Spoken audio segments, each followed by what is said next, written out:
اعوذ باللہ من الشیطان الرجیم بسم اللہ الرحمن الرحیم۔ اسلام ان آور لائف یہ ایک اسلامی یوٹیوب چینل ہے جس پہ مفتی سجاد حسین قادری صاحب روزانہ درس قرآن پاک ترجمہ اور تفسیر بیان فرماتے ہیں۔ اس چینل کی ویڈیو کو لائک، چینل کو سبسکرائب اور بیل آئیکن کو پریس کر کے اور ویڈیوز کو دیکھ کے آپ اپنی دنیا اور آخرت کو سنوار سکتے ہیں۔ الرجال قوامون علی النساء بما فضل اللہ بعضهم علی بعض وبما انفقوا من اموالهم فالصالحات قانتات حافظات للغیب بما حفظ اللہ واللاتی تخافون نشوزهن فعظوهن واہجروهن فی المضاجع واضربوهن فإن اطعنکم فلا تبغوا علیہن سبیلا ان اللہ کان علیا کبیرا۔ اس صورت کے اندر جیسے پہلے آپ کو بتایا گیا ہے کہ اللہ تبارک و تعالیٰ نے ہمارے معاشرے کے جو مسائل ہیں وہ اس صورت کے اندر بیان کیے ہیں۔ تو یہاں پر اللہ تبارک و تعالیٰ نے میاں بیوی کے جو حقوق ہیں پہلے بھی بیان کیے ہیں، اب یہاں پر بیان کیے جا رہے ہیں۔ فرمایا کہ الرجال قوامون علی النساء، مرد عورتوں پر نگہبان ہے، مرد عورتوں سے زیادہ قوی ہے یا مرد عورتوں پر حاکم ہے۔ بما فضل اللہ بعضهم علی بعض، اس کی ایک وجہ یہ ہے کہ اللہ تبارک و تعالیٰ نے ان میں سے ایک دوسرے کو فضیلت عطا فرمائی ہے مردوں کو۔ وَبِمَا أَنفَقُوا مِنْ أَمْوَالِهِمْ، اور اس کی دوسری وجہ یہ ہے کہ مرد اپنے مالوں سے خرچ کرتے ہیں عورتوں پر۔ مطلب کیا ہے کہ مرد عورتوں پر حاکم کیسے ہے؟ ایک تو وجہ یہ ہے کہ مرد عورت سے زیادہ طاقتور ہے۔ دوسری بات یہ ہے کہ جتنے مشکل کام ہیں سارے مردوں کے ذمے ہیں، عورتوں کے ذمے نہیں ہیں۔ مثال کے طور پر کما کے لانا یہ مرد کے ذمے ہے، باہر جا کے محنت مزدوری کرنا یہ مرد کے ذمے ہے، ٹھیک ہے۔ عورت کے اخراجات کو پورا کرنا یہ مرد کے ذمے ہے۔ یاد رکھیں یہ اللہ تبارک و تعالیٰ کا عورت پر احسان ہے کہ اس نے عورت کو حصہ ضرور عطا فرمایا ہے لیکن عورت کو خرچ کرنے کی کہیں پہ ضرورت نہیں ہے۔ وراثت میں حصہ مل گیا، فرمایا اپنے پاس رکھ، تمہیں خرچ کرنے کی ضرورت نہیں۔ حق مہر ملا ہے، فرمایا اپنے پاس رکھ، تجھے خرچ کرنے کی ضرورت نہیں ہے۔ یہ محض اللہ تبارک و تعالیٰ کا عورتوں پر یہ احسان ہے کہ ان کو حصہ ضرور دیا گیا ہے لیکن ان کو خرچ کرنے کی اجازت، ویسے خرچ اپنی مرضی سے کرنا چاہے تو بے شک کر سکتی ہے لیکن شریعت نے ان کو خرچ کرنے کا پابند نہیں بنایا ہے۔ بات سمجھ آ گئی؟ ٹھیک ہے جی۔ تو اس لیے فرمایا مرد عورت پر حاکم کیوں ہے؟ فرمایا اس کی وجہ یہ ہے کہ جتنے جو سختی والے کام ہیں، گھر کو چلانے کا جو کام ہے وہ مرد کے ذمے ہے، دنیا داری کے جتنے معاملات ہیں وہ مرد کے ذمے ہیں۔ عورت کے ذمے کیا ہے؟ عورت کا ذمہ یہی ہے کہ تو گھر بیٹھ اور گھر کو سنبھال، تیرے ذمے صرف اتنا ہے۔ جہاد آ گیا کس پر فرض ہوا؟ مردوں پر، ٹھیک ہے جی۔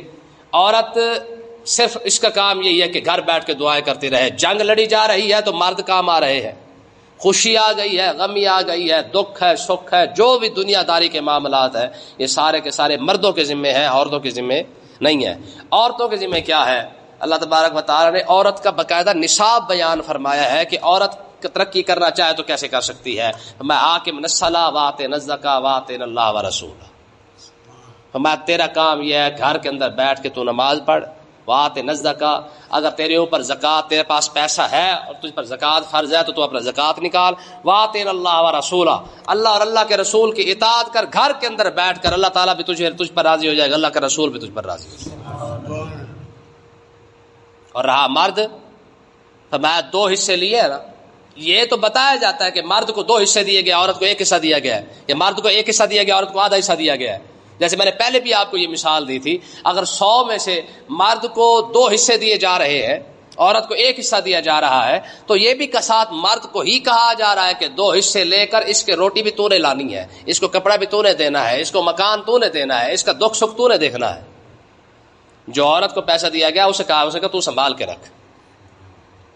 تو بتائیں یہ عورت پر کتنی مہربانی ہے اسلام کی، ٹھیک ہے جی۔ اور پھر بھی عورت جو ہے وہ برابری چاہتی پھر رہی ہے۔ ہمارے پاکستان کے اندر تو یہ ایسی منحوس قسم کی نکل آئی ہیں، یہ مرد کی برابری چاہتی ہے۔ مرد کی برابری چاہیے تو پھر مرد کے برابر کما۔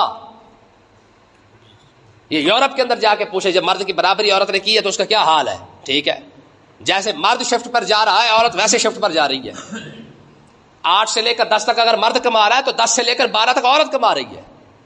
لیکن شریعت نے تجھے نہیں کہا ہے. یہ اسلام کی مہربانی ہے کہ تو ابھی پیدا ہوئی تو تیرے کمانے کے لیے باپ کھڑا ہوا ہے, تیری ساری ضروریات کو پورا کرنے کے لیے باپ کی ذمہ داری لگا دی گئی ہے. حدیث پاک کے اندر آتا ہے جس پر رب راضی ہوتا ہے اللہ تعالیٰ اس کو پہلی اولاد ہی بچی عطا فرماتا ہے.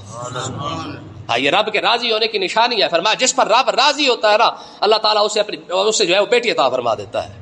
پھر آقا علیہ الصلوۃ والسلام کا کرم دیکھیں.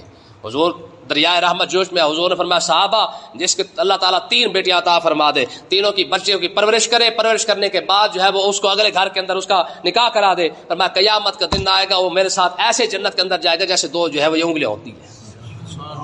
کسی نے عرض کی یا رسول اللہ 2 ہوں, فرمایا 2 والا بھی ایسے جنت میں جائے گا. کسی نے عرض کی یا رسول اللہ 1 ہو, فرمایا 1 والا بھی ایسے جنت میں جائے گا. کتنا احسان ہے. ابھی پیدا ہوئی ہے باپ کی ذمہ داری ہے, فرمایا تو کما کے لا.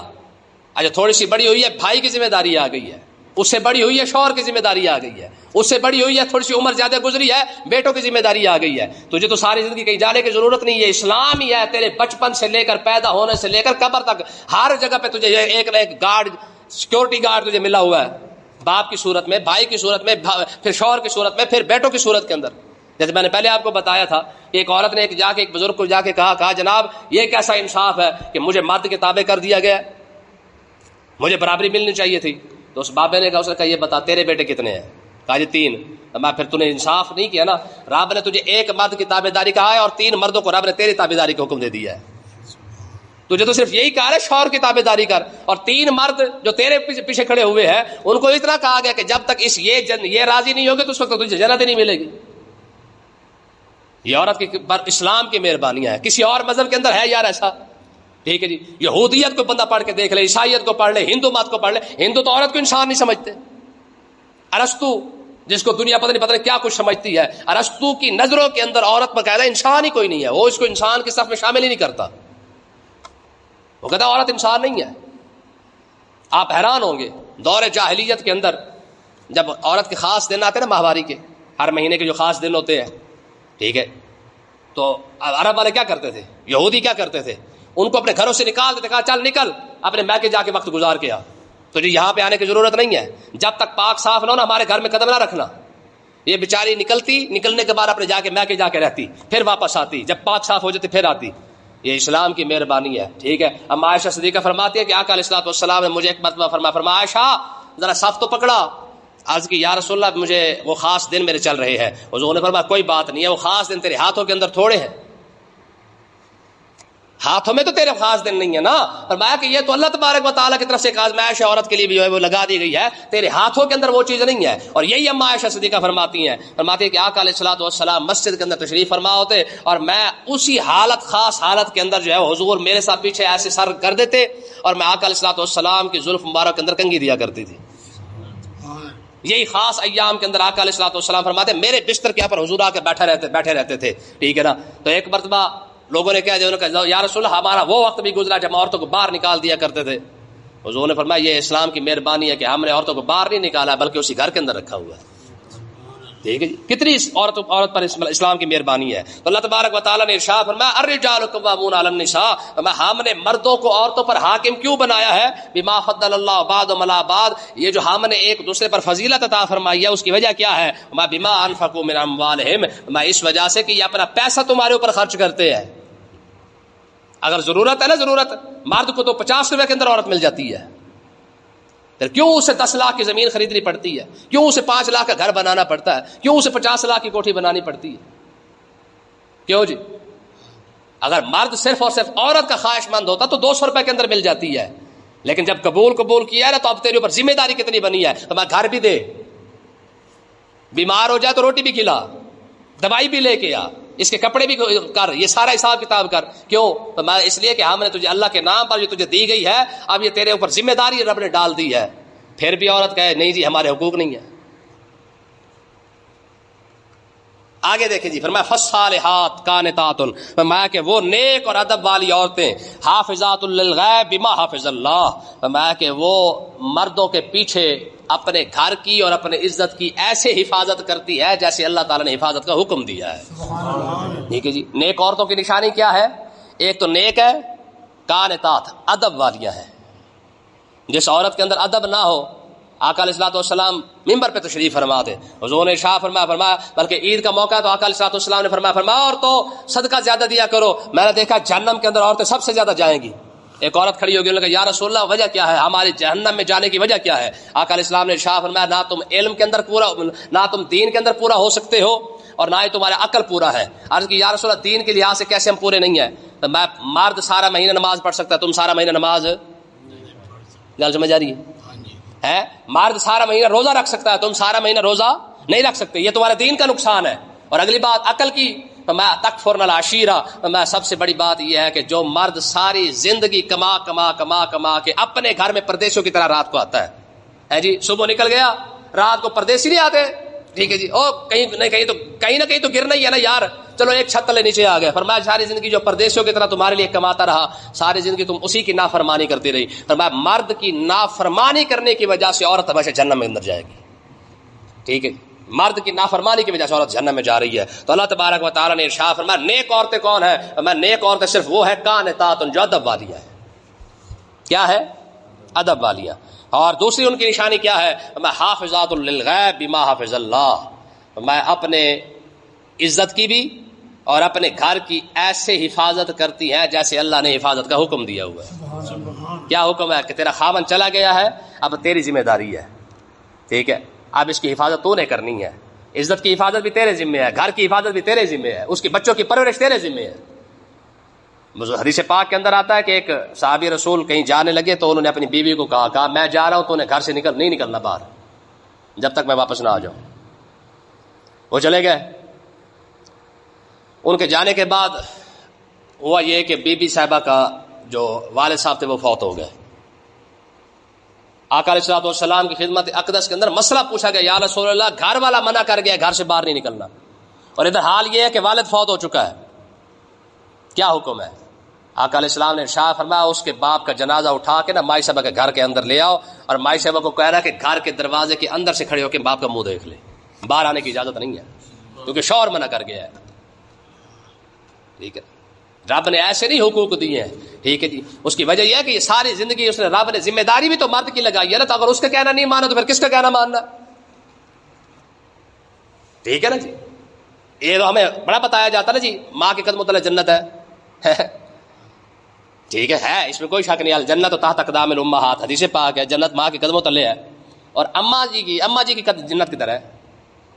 اما جی کی جنت جو ہے وہ ابے کا قدمے تو لئی ہے، جس کو ساری زندگی روا کے رکھا ہوتا ہے. ٹھیک ہے نا جی، ساری زندگی جسے کہتے ہیں نا کہ تیرے نال پھنس گئی ہے میں، یہ جس کے ساتھ تو پھنسی ہوئی ہے جنت تیری ادھر ہی ہے. اگر پھنسی ہے تو پھر تیری جنت بھی پھنسی رہے گی. آقا علیہ السلام نے ارشاد فرمایا کہ وہ عورت جنتی ہے جس کا شوہر جو ہے وہ دنیا سے جاتے ہوئے اس پر راضی ہو کے گیا ہے. ٹھیک ہے، ماں کی دعا لگ جاتی ہے، ابے کی دعا نہیں لگتی. اور یہ مسئلہ دیکھیں ذرا، فقہی مسئلہ ہے، شرعی مسئلہ ہے کہ اگر ایک طرف سے باپ بلا لے اور دوسری طرف سے ماں بلا لے، اولاد کو کس کا کہنا ماننا چاہیے؟ کس کا؟ باپ کا. کیوں؟ کیونکہ وہ عورت سے زیادہ حاکم، کیونکہ وہ تمہاری ماں کا بھی حاکم ہے. تمہارا تو حاکم اولاد، باپ تو تمہارا اولاد کا حاکم تو ہے ہی ہے، ساتھ ساتھ تمہاری ماں کا بھی وہ حاکم ہے. اس لیے پہلا جو حق ہے اولاد پر وہ اپنے باپ کی بات ماننے کا ہے. تو اللہ تبارک و تعالیٰ نے ارشاد فرمایا. اب ذرا اگلا مسئلہ بھی دیکھیں، واللاتی تخافون نشوزہن، اگر تمہیں ڈر ہو کہ یہ تمہاری نافرمانی کریں تو ان کا علاج کیا ہے؟ ٹھیک ہے جی، طبیعت ان کی سیٹ کیسے کی جا سکتی ہے، اس کے 3 طریقے یہاں پہ بیان کیے گئے ہیں. فائزوہن، کہ اگر یہ بدتمیزی پر اتر آتی ہیں تو فائزوہن، پھر ان کو واضح و نصیحت کرو، انہیں سمجھاؤ. پہلا طریقہ یہ ہے، انہیں کیا کرو؟ سمجھاؤ ان کو بندے کا پتر بن، تو مجھے روا کہ تو نے کون سی ترقی کرنی ہے. ہماری قوم شارٹ کٹ کے چکر میں ہوتی ہے نا، تو بیوی شارٹ کٹ کے چکر میں ہوتی ہے. ٹھیک ہے نا جی، وہ مرد کے اوپر حاکمیت کے چکر میں ہوتی ہے. ٹھیک ہے، فرمایا فائزوہن، فرمایا پہلا طریقہ یہ ہے کہ ان کو سمجھاؤ. ٹھیک ہے، اگر پھر بھی ان کو عقل موت نہیں آتی ہے واہجروہن فی المضاجع، فرمایا پھر ان کے بستر الگ کر دو. یہ سزا ہے. یہ کیا ہے؟ سزا ہے. پھر ان کے بستر الگ کر دو. اگر پھر بھی ان کو سمجھ نہیں آتی ہے واضربوہن، پھر ان کو ہلکی مار مار سکتے ہو. ہلکی مار یعنی 2-4 تھپڑ لگا کر، یہ نہیں کہ ڈنڈا چوک کے چلا بھی طبیعت سیٹ کر کے رکھ دوں گا تیری میں، ہے جی، یہ حساب کتاب نہیں ہے. ہاں یہ ہے کہ ہاتھوں کے ساتھ 2-4 تھپڑ لگا سکتا ہے، تو اس میں اتنی اجازت دی گئی ہے. باقی جو جہالت کے ساتھ مارا جاتا ہے وہ غلط ہے. ٹھیک ہے نا جی. آقا علیہ الصلوۃ والسلام نے فرمایا اللہ تبارک و تعالیٰ نے عورتوں کو تمہارے پاس جو ہے وہ تمہارے جو ہے وہ ذمہ کرم پر دے دیا ہے، تو فلہذا ان کے ساتھ اچھا سلوک بھی کرو. ٹھیک ہے، جہاں تک مارنے کی اجازت ہے تو اتنے مارنے کی اجازت دی گئی ہے، وہ اس وجہ سے دی گئی کہ شاید اسے عقل موت آ جائے. وہ مشہور مثال ہے نا جلاتوں کے بہت باتوں سے کئیوں کو جو ہے وہ سمجھ آ جاتی ہے، کئی کو اس لیے سمجھ آتی ہے، کئی کو پھر لطر کھا کے سمجھ آتی ہے. طالب علموں کے اندر ہوتا نا یہ 3-4 کیٹیگری ہوتی ہیں ان کی طالب علموں کی. ٹھیک ہے جی، کئی طالب علم جو ہے وہ لطر کھا کے یاد کر لیتے ہیں، کئی ویسے یاد کر لیتے ہیں، کئی کار پکڑ کے یاد کر لیتے ہیں. تو ان کی بھی کیٹیگری ہوتی ہے کہ کئیوں کو سمجھ آ جاتی ہے، کئیوں کو جو ہے وہ دوسرا طریقہ سمجھ آ جاتا ہے، ان کے بستر الگ کر دو. اور آخری لاسٹ جو خوش نصیب عورتیں ہوتی ہیں وہ لطر پولا کھا کے پھر طبیعت ان کی سیٹ ہو جاتی ہے. تو ان کے اس طریقے سے طبیعت سیٹ کرنے میں کوئی حرج نہیں ہے. تو اللہ تبارک و تعالیٰ نے ارشاد فرمایا فَإِنْ أَطَاعْنَكُمْ، ہاں اگر لطر پریڈ کے بعد اگر ان کی طبیعت ٹھیک ہو جاتی ہے تو فَلَا تَبْغُوا عَلَيْهِنَّ سَبِيلًا، اگر وہ سیدھے راستے پہ آ جاتی ہے، معافی مانگ لیتی ہے، غلطی کی اقرار کر لیتی ہے کہ چلے یار غلطی ہوگی دوبارہ نہیں ہوگی، تو اللہ تبارک و تعالیٰ نے ارشاد فرمایا فَلَا تَبْغُوا عَلَيْهِنَّ سَبِيلًا. اب تم بھی ان کے لیے کوئی بہانے نہ بناتے رہو کہ میں انج کر دیا گا تو انج کر دیا گا. ٹھیک ہے نا جی، تو یہ بھی نہ کرو. ان اللہ کان علیٰ کبیرہ، بے شک اللہ تبارک و تعالیٰ جو ہے وہ بلند بھی ہے اور بڑا بھی ہے، بلند بھی ہے اور بڑا بھی ہے. آگے دیکھیں جی، اگر لڑائی جھگڑے کی صورت آ جاتی ہے تو اس کی ایک حساب یہ دیا گیا ہے کہ طلاق سے پہلے کیا ہو سکتا ہے. وَإِنْ خِفْتُمْ شِقَاقَ بَيْنِهِمَا، اگر تمہیں یہ ڈر ہو کہ آپس میں لڑائی ہو جاتی ہے تو فَبَعْثُوا حَكَمًا مِّنْ أَهْلِهِ وَحَكَمًا مِّنْ أَهْلِهَا، ایک حاکم مرد کی طرف سے بنا لو اور ایک حاکم عورت کی طرف سے بنا لو. لڑائی ہونے کی صورت میں کیا کرو، دونوں طرف سے حاکم بنا لو. إِن يُرِيدَ إِصْلَاحًا، اگر وہ دونوں اصلاح کی کوشش کریں. کون؟ وہ جو حاکم بنائے گئے ہیں، یعنی ایک بندہ عورت کی طرف سے بیٹھ جائے گا، ایک بندہ مرد کی طرف سے بیٹھ جائے، دونوں کی سن لے، جس کے ذمے ہو اس کے ذمے لگا دے. ہمارے ہاں نا ادھر رواج ہے، کہتے دونوں قصوروار نے، وہ کہتے دونوں ذمے. آج کل یہ حساب چلتا ہے، کہتے میاں دونوں کی غلطی ہے. اب بھائی دونوں کی غلطی کیسے ہو گئی بھائی؟ جب تک غلطی والے کی غلطی نہیں بتائی جائے گی اس وقت تک جو ہے وہ معاملہ ٹھیک نہیں ہوگا. ٹھیک ہے، میں نے 1-2 بار کہا، میں نے کہا یہ جو آپ لفظ بولتے ہیں یہ دونوں کی غلطی ہے، یہ پتہ کیوں کہتے ہیں کہ اگر ادھر والے آ گئے بھی ہاں بھی تم نے ہمارا قصور بنایا تو ہم کہیں گے میاں صرف تھوڑا نہیں بنایا، سیونہ بھی نال بنایا ہے. ٹھیک ہے نا جی. اگر ادھر والے پوچھ لیں کہ ہاں بھی ہمارا قصور بنایا تو ہم ادھر سے بھی یہی کہہ دیں گے میاں ہم نے صرف تمہارا نہیں بنایا، ہم نے ان کا بھی بنایا ہے. تو یہ انصاف نہیں ہے. تو پھر کیسے پتہ چلے گا گناہ گار کون ہے یا خطا کار کون ہے؟ تو اللہ تبارک و تعالیٰ نے ارشاد فرمایا فَبَعْثُوا حَكَمًا مِّنْ أَهْلِهِ وَحَكَمًا مِّنْ أَهْلِهَا، فرمایا کہ ایک مرد جو ہے وہ عورت کی طرف سے بیٹھ جائے اور ایک حاکم مرد کی طرف سے بیٹھ جائے. إِن يُرِيدَ إِصْلَاحًا، اگر وہ اصلاح کرنے کی کوشش کریں، يُوفِّقِ اللَّهُ بَيْنَهُمَا، تو اللہ تبارک و تعالیٰ جو ہے وہ ان کے درمیان اتفاق پیدا کر دے گا. ہو سکتا ہے کوئی راستہ نکل آئے. اگر اس کے بعد بھی راستہ نہیں نکلتا ہے، ان اللہ کان علیما خبیرا، بے شک اللہ تعالیٰ علم والا ہے، خبر والا ہے، تو پھر اس کا آخری حل کیا ہے کہ اگر پھر بھی عورت سیدھے راستے پہ نہیں آتی ہے تو پھر اسے طلاق دے کے فارغ کر دو. اللہ تعالیٰ سمجھنے کی توفیق عطا فرمائے.